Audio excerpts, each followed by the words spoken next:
The lion and the mouse who saved the day. Hush now, little ones. Lay your heads upon your pillows and let your imaginations drift.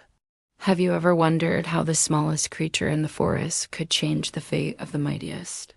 Close your eyes and listen well, for tonight we travel into a golden savanna, where a roaring lion and a tiny mouse taught the world that no act of kindness is ever wasted.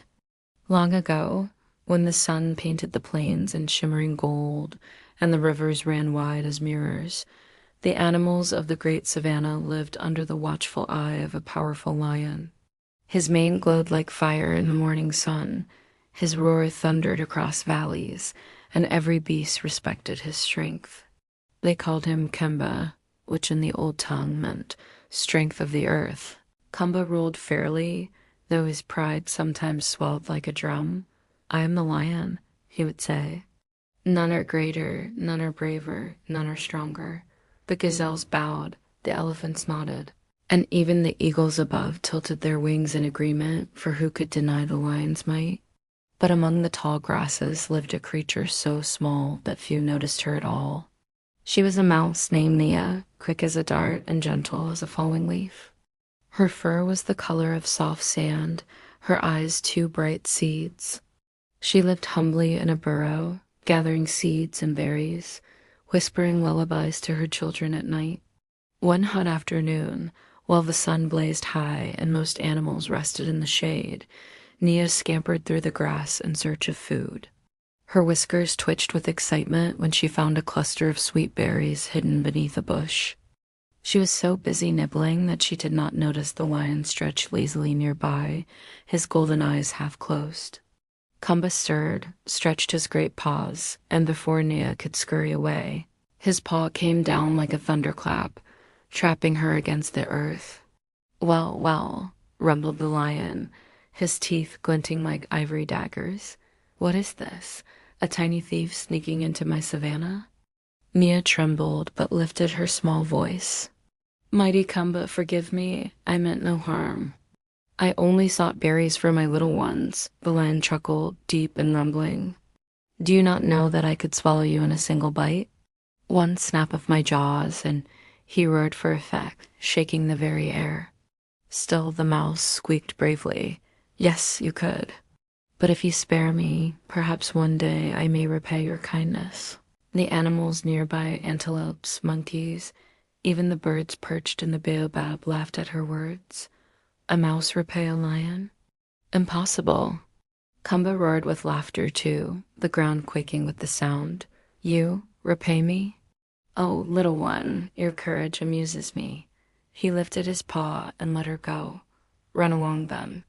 You are too small to satisfy my hunger today. Nia bowed low, her heart thumping. Thank you, mighty lion. I will not forget. She scampered away into the tall grass, leaving behind whispers of disbelief. Days passed and then weeks. The savanna bloomed with rains, and the animals returned to their routines. The lion hunted, the gazelles leapt, the elephants bathed in the rivers. But danger, as it so often does, came quietly. Far from the savanna, a band of hunters entered the land. They carried ropes, spears, and cruel nets.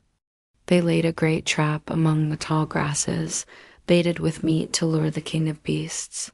One morning, Kemba followed the scent of prey. His paws patted silently, his mane rippled in the wind, and his golden eyes narrowed on the bait. But when he leapt, he did not land on food.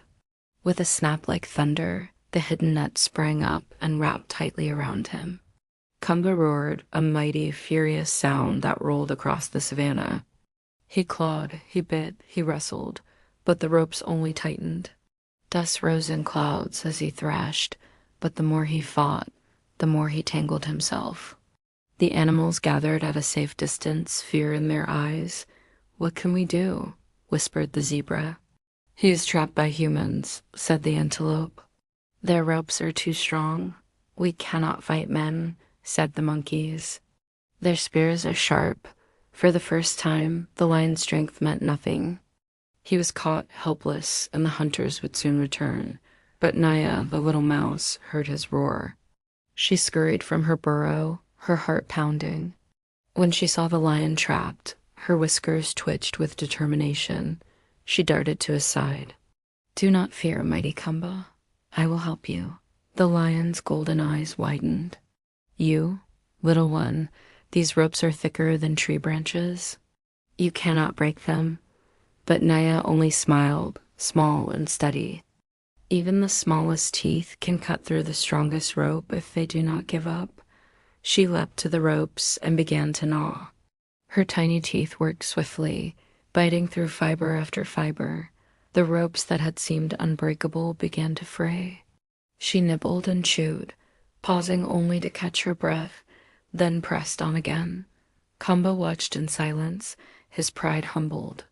Every gnaw, every bite of the mouse was a reminder that strength takes many forms. At last a synap. One rope broke, then another, until the net sagged.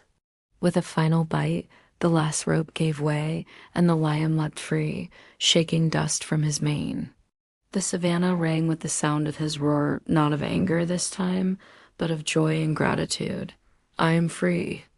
"And it is you, little mouse, who saved me." The animals gasped in awe. The zebra stamped her hooves. "It is true the mouse has freed the lion." The monkeys chattered. "Her teeth have defeated the ropes of men." The elephants trumpeted, "Small can be mighty after all." The lion bowed his great head low to the mouse. "Nia, I once thought your promise laughable, but today you have taught me that no kindness is wasted and no creature too small to matter. You are braver than the proudest hunter, wiser than the strongest beast." From that day forward, Kamba and Nia were the closest of friends.